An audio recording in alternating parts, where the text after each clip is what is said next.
So कंबाईनची prelims निघाली बरोबर.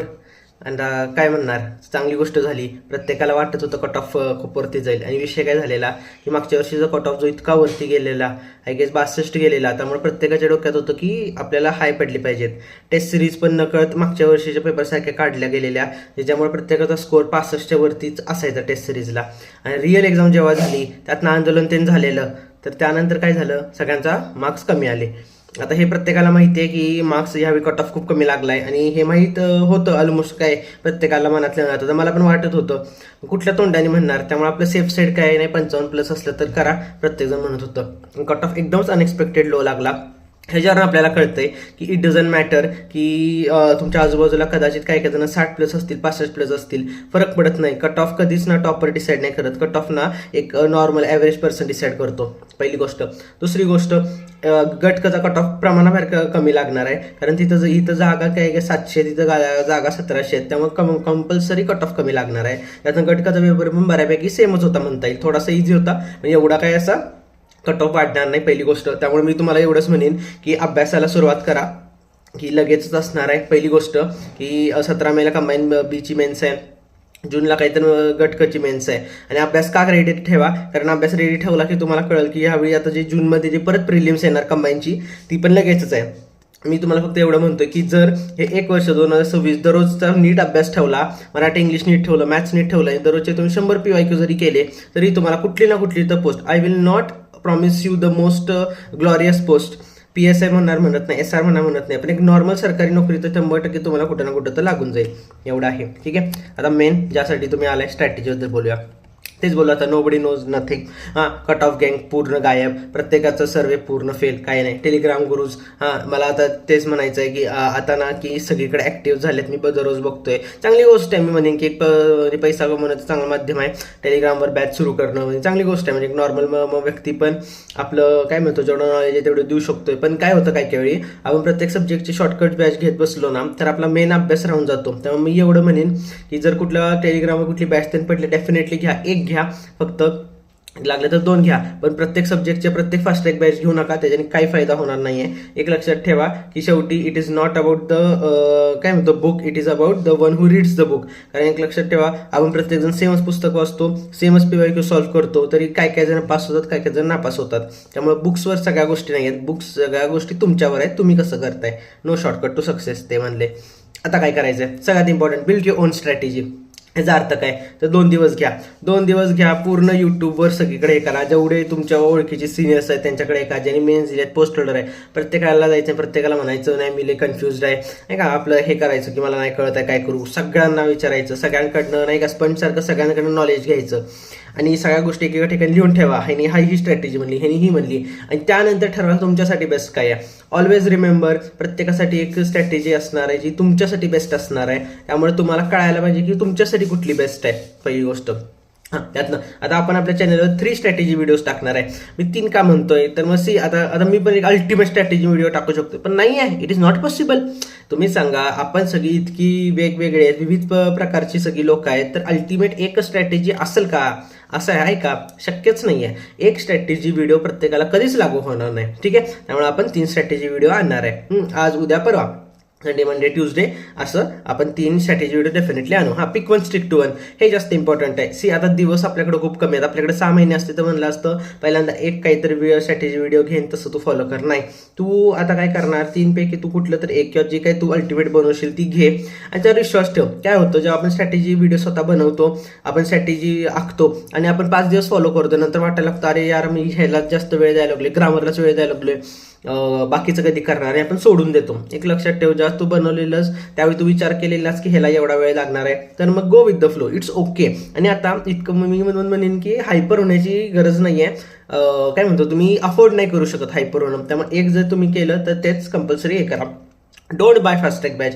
मी तुम्हाला पर्सनली म्हणेन, फास्ट ट्रॅक बॅच कुणी बाय करावी ज्यांनी ह्याच्या अगोदर एक मेन्स, 2 मेन्स, 3 मेन्स दिले, आणि ज्याचा अभ्यास होत नाही, लायब्ररीत आल्या त्याला वाटतं यार काय तेच वाचायचं, त्या मुलासाठी फास्ट ट्रॅक बॅच आहे. जर तुमची फर्स्ट मेन्स आहे किंवा जस्ट सेकंड मेन्स आहे, आता अभ्यास सुरू केला, आता मेन्स द्यायला लागलाय, फास्ट ट्रॅक बॅच घेऊ नका, त्याचा काहीही फायदा होत नाही.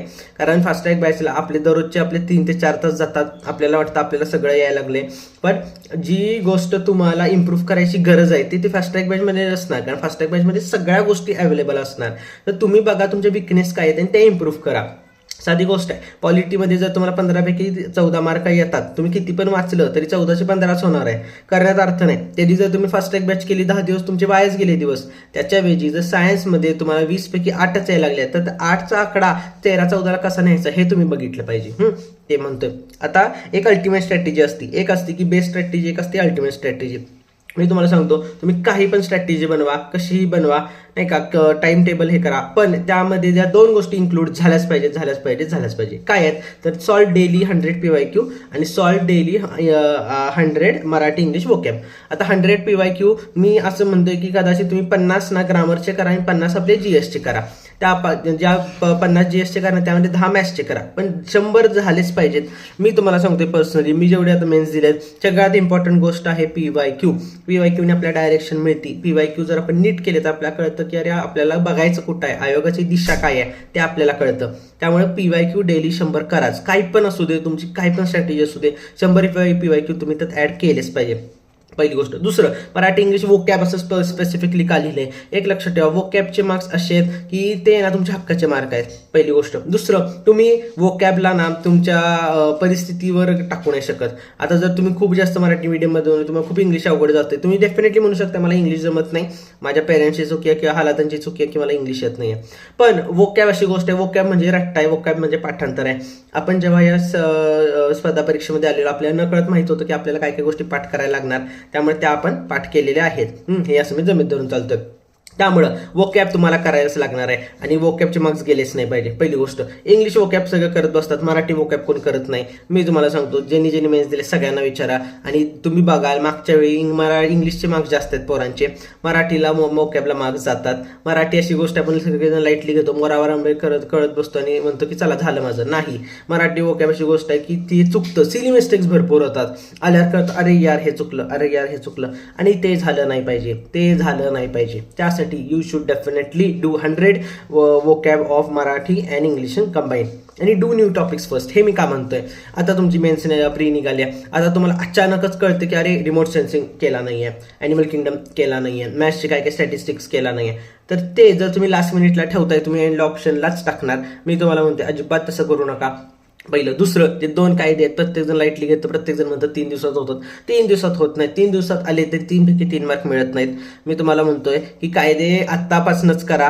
थोडे इतकं जर सोपं आहे, म्हणजे एक म्हण आहे ईट द फ्रॉग, जी अवघड गोष्ट आहे ती पहिल्यांदा करून टाकायची, अशी गोष्ट ही. तर ते तुम्ही करा. तुमच्याकडे आत्ताच वेळ आहे तर आत्ताच न्यू टॉपिक्स करा. आत्ताच न्यू टॉपिक्स करायला वेळ आहे तुमच्याकडं, ठीक आहे.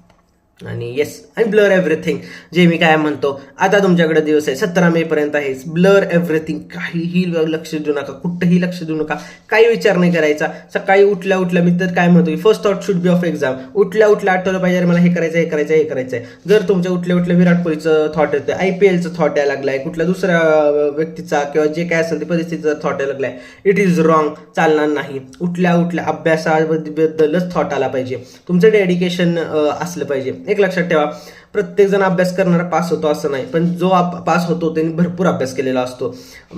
I cannot guarantee you the win. मी नाही म्हणत की तुम्ही जर 100% अभ्यास केला तर तुम्ही आज पास होणार, बट एक सॅटिस्फॅक्शन डेफिनेटली मिळणार. किंवा पुढच्या कुठल्या वरखालीच्या परीक्षा असणार, सरळ सेवतन असणार, त्यामध्ये तुम्ही 100% काही ना काही पास होणार. एक लक्षात ठेवा, आत्ताचे 6 महिन्यामध्ये तुम्ही भरपूर मेन्स देणार आहे, भरपूर प्री देणार आहे. त्यामुळे जो अभ्यास करणार तो इतका नीट करा की परत करायला नको. इंग्लिश वोकॅबचं जर किती समजा 100 वोकॅब आहे, त्यापैकी जर तुम्ही 60 करताय ह्या एक्झाम 17 मे पर्यंत, 60च असू देत, पण ते 60 असे करा की ते परत करायला लागणार नाही. उगाच टेम्पररी मेमरीने 100 केले, परीक्षेमध्ये नीट आलेच नाही आणि नंतर परत 0वर येत आहे, त्याला अर्थ नाही, ठीक आहे. Blur everything, shut down everyone. मी आता जसं मागच्या वर्षी मी कंबाईनला ह्याला अभ्यास केला होतो, ध्रुवताराला पुण्यामध्ये होतो, मग तेव्हा मी काय करेल, कोणाशीही बोलत नव्हतो, लायब्ररी चेंज केलेली, पोरांशी बोलत नव्हतो, मी मैत्रिणीशी बोलत नव्हतो, कोणाशी नाही, फक्त आणि फक्त अभ्यास.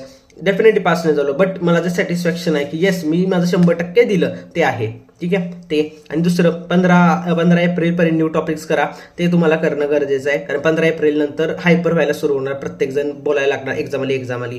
त्यामुळे 15 एप्रिलपर्यंतच नवीन टॉपिक्स करा आणि त्यानंतर फक्त आणि फक्त रिव्हिजन. ठीक आहे, फक्त आणि फक्त रिव्हिजन. तर करूया आपण, बोलू आता अजून, उद्या बोलू.